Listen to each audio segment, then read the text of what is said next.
What's up with these trees, man? They look really weird. They've got red leaves and red sap, and they've got faces carved into them. Should we be paying attention to this? These trees seem highly suspicious.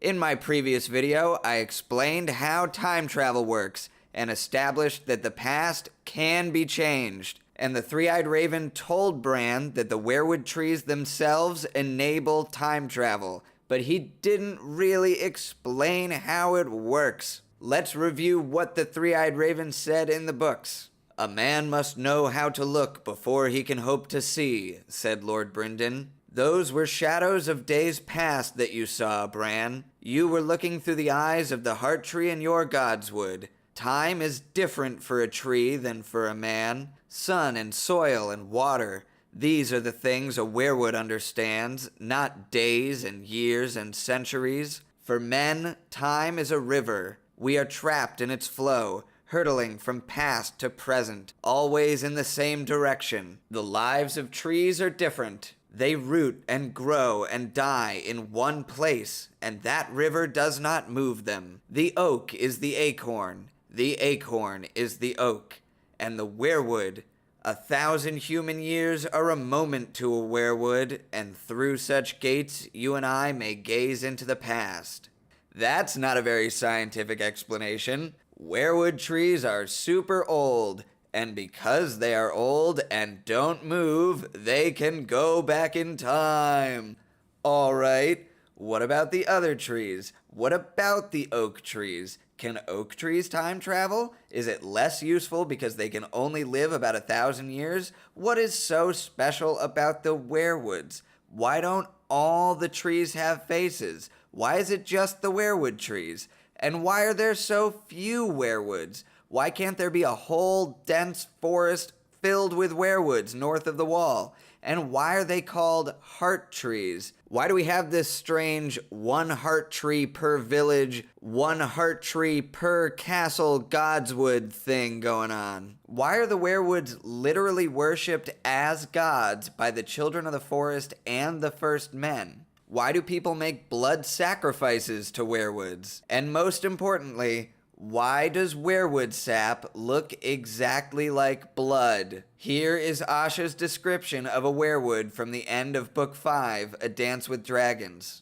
8 days ago, Asha had walked out with Ali Mormont to have a closer look at its slitted red eyes and bloody mouth. "It is only sap," she'd told herself. "The red sap that flows inside these weirwoods." But her eyes were unconvinced. Seeing was believing, and what they saw was frozen blood. The obvious answer that everyone should immediately come up with is, it looks like blood because it is blood. But how is this possible? When you read the books, you can't really think of a good explanation, so most people just brush it aside and say, meh, whatever. Looks like blood, I don't know, probably magic. Next chapter, please. Victarion, damn it! All the Bran chapters happened way earlier in A Dance with Dragons. But if we go back and re-examine those Bran chapters, we can actually answer all those questions. Let's start off with what Jojen tells us about the nature of weirwoods. "A reader lives 1,000 lives before he dies," said Jojen. "The man who never reads lives only one. The singers of the forest had no books, no ink, no parchment, no written language. Instead, they had the trees, and the weirwoods above all. When they died, they went into the wood, into leaf and limb and root, and the trees remembered. All their songs and spells, their histories and prayers, everything they knew about this world. Maesters will tell you that the weirwoods are sacred to the old gods. The singers believe they are the old gods. When singers die, they become part of that godhood." So Jojen tells us there is a discrepancy between what the Maesters say and what the children of the forest say. The Maesters think that the weirwoods are merely sacred to the old gods, but the children of the forest actually believe that the weirwoods are the old gods. But why?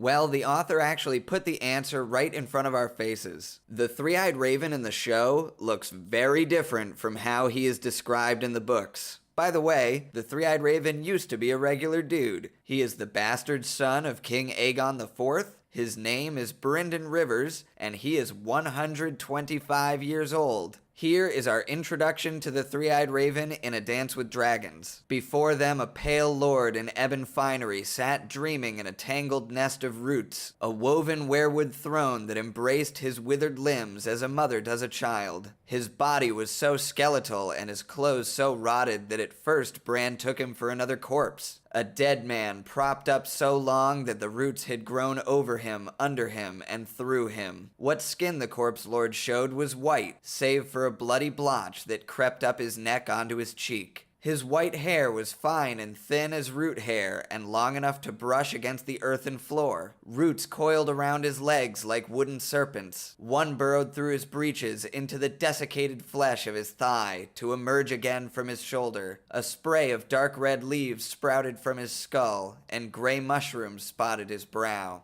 A little skin remained, stretched across his face, tight and hard as white leather. But even that was fraying, and here and there the brown and yellow bone beneath was poking through. "Are you the three-eyed crow?" Bran heard himself say. A three-eyed crow should have 3 eyes. He has only one, and that one red. Bran could feel the eyes staring at him, shining like a pool of blood in the torchlight. Where his other eye should have been, a thin white root grew from an empty socket, down his cheek and into his neck. Then we get a vague explanation from the children of the forest for this extremely odd situation. "Most of him has gone into the tree," explained the singer Miracalled Leaf. "He has lived beyond his mortal span, and yet he lingers. For us, for you, for the realms of men. Only a little strength remains in his flesh." Lord Brynden drew his life from the tree, Leaf told them. He did not eat, he did not drink. So Leaf claims that 125-year-old Brynden Rivers is still alive but draws his life from the tree and does not eat or drink. Interesting. He certainly does look like he is hooked up to the roots of the weirwood tree as some sort of magical life support system. There is a root that goes into his thigh, through the length of his entire torso and comes out his shoulder, and another that goes into his neck. Those are the locations of some major blood vessels. But hold on, I'm no maester, but if there is some sort of physical life support system hooked up to the major blood vessels of a human body, wouldn't that mean there is blood being pumped through the life support system? And the life support system in this case is the weirwood tree? Wouldn't that pump blood through the tree and make all the sap and the leaves red? Oh, hold the fucking phone. Is that why weirwood sap looks like blood? Wait, time out. That idea doesn't make any sense right off the bat because it would be predicated on the concept that every weirwood tree has a human being hooked up to its root system supplying it with blood. Yeah, that's right. That's what I'm saying. Every single weirwood tree has a human hooked up to its root system. And when I say human, I mean either a human or one of the children of the forest who are also human. And it's obviously not just normal humans hooked up to the weirwood trees, but greenseers. People like Bran and Lord Brynden. And there is a smoking gun piece of evidence in the books for this theory that they conveniently left out of the TV show. Bran ate with Summer and his pack as a wolf.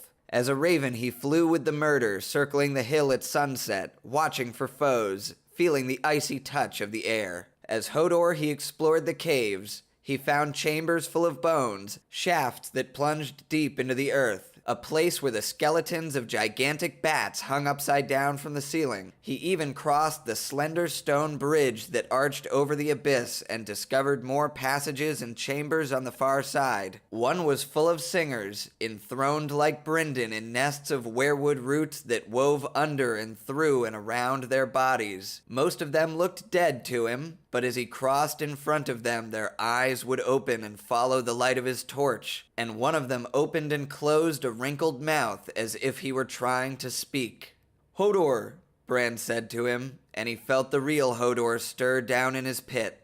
An entire chamber filled with green seers enthroned like Brendan. Okay, so Leaf was being very misleading when she said that the three-eyed raven is lingering beyond his mortal span, quote, for us, for you, for the realms of men. That makes it sound like this bullshit with the weirwood roots growing through his body is a one-time, ad hoc, magical spell that they pulled off because they needed to keep Lord Brendan alive to teach Bran or something. But that's obviously not the case. We can see that this is standard practice for what to do with greenseers. We are told that only 1 in a million people are born a greenseer, and Bran found an entire room filled with sleeping greenseers hooked up to weirwood trees. If greenseers are super rare, and Bran found an entire room filled with sleeping greenseers, that definitely means that every single greenseer gets hooked up to a weirwood like the three-eyed raven. In fact, this whole idea implies that weirwoods cannot exist in the first place without having a greenseer hooked up to its root system.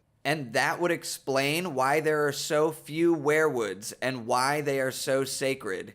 You need a greenseer to create a weirwood tree, and greenseers are super rare. Bran even assumes that the same thing is going to happen to him, and the Children of the Forest already put Bran on a weirwood throne of his own in the books. The singers made Bran a throne of his own, like the one Lord Brendan sat, white weirwood flecked with red, dead branches woven through living roots. One day I will be like him. The thought filled Bran with dread. Bad enough that he was broken, with his useless legs. Was he doomed to lose the rest too? To spend all of his years with a weirwood growing in him and through him? Bran is obviously correct about the plan here. He is doomed to end up like Lord Brendan, with a weirwood growing in him and through him. That's what they do to greenseers. And that explains why every single weirwood tree has a face carved into it, but none of the other types of trees do. Here's the explanation from the three-eyed raven in the books. The singers carved eyes into their heart trees to awaken them, and those are the first eyes a new greenseer learns to use. But in time, you will see well beyond the trees themselves. So the faces in the trees basically just act as training wheels for new greenseers. Why would the Children of the Forest waste their time carving a face onto a weirwood tree that does not have a greenseer attached to its root system if the whole point of carving the face is to provide training wheels for the greenseer? They wouldn't. And every weirwood gets a face carved into it. Every weirwood has red leaves and sap that looks like blood. The chamber of sleeping greenseers that Bran found was the underground portion of a circle of weirwood trees. Every weirwood is really a greenseer. There is one more big piece of evidence here, and that is the Children of the Forest themselves. Both the Children of the Forest and giants obviously evolved from humans. It is likely that millions of years ago, there were humans living in Westeros when an ice age occurred. The humans who survived split into two groups. One group lived above ground, on top of the ice, in freezing cold conditions. They evolved to be super hairy for warmth. They are physically huge for protection, and they have a highly developed sense of smell to find root vegetables, but terrible eyesight. The other group of humans went below ground, underneath the ice, where it was still warm. They spent thousands of years digging a vast network of caves and tunnels. They evolved to be much smaller, so they need fewer calories and can navigate more easily through the tunnel network. And they have big cat's eyes that can see in the dark.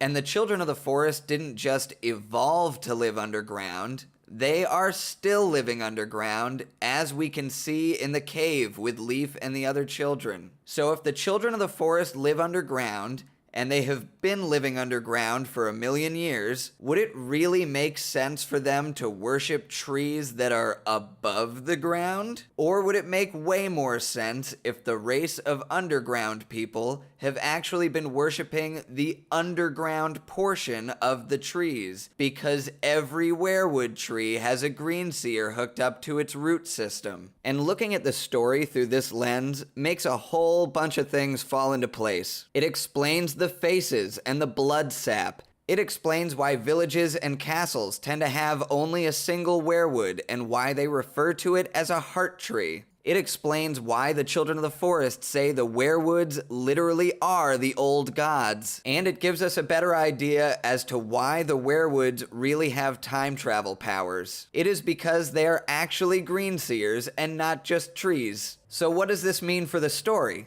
Well, it certainly changes the way we look at the signing of the pact on the Isle of Faces. The wisest of both races prevailed, and the chief heroes and rulers of both sides met upon the isle in the God's Eye to form the pact. Giving up all the lands of Westeros save for the deep forests, the children won from the first men the promise that they would no longer cut down the weirwoods. All the weirwoods of the isle on which the pact was forged were then carved with faces so that the gods could witness the pact, and the Order of Green Men was made afterward to tend to the weirwoods and protect the isle. I think there were no weirwoods on the isle before they signed the pact.